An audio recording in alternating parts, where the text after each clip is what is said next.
धमकी आल्याचं चर्चा आहे. काय असं काही मेल आलाय का आणि साई मंदिर काय त्याबद्दल?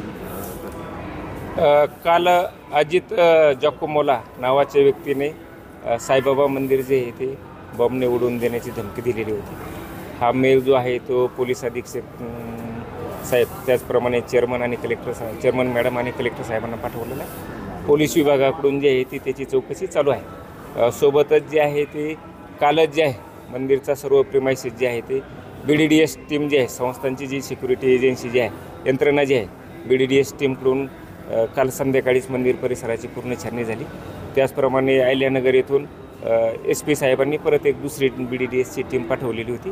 त्यांच्याकडून सुद्धा जी आहे ती संपूर्ण मंदिर परिसर आणि मंदिर कॅम्पसची तपासणी करण्यात आलेली आहे. संस्थांचा जवळपास 1000ची सिक्युरिटीची यंत्रणा आहे आणि सर्व यंत्रणा जी आहे ती कायमस्वरूपी अलर्ट मोडवर असते. हा मेल आल्यावर सुद्धा जे सर्व यंत्रणा जी आहे ती अलर्ट मोडवर केलेले आहेत आणि जे भक्त दर्शनासाठी येतात त्यांची पूर्ण छाननी करून जे आहे ते मंदिर परिसरात बाबांच्या दर्शनासाठी सोडण्यात येत आहे. संस्थांची पूर्ण सुरक्षा यंत्रणा अलर्ट आहे आणि ती कायमच अलर्ट राहत असते. तर सर्व भक्तांना जे आहे आपल्या माध्यमातून मी आवाहन करतो की आपण बाबांच्या दर्शनासाठी यावं.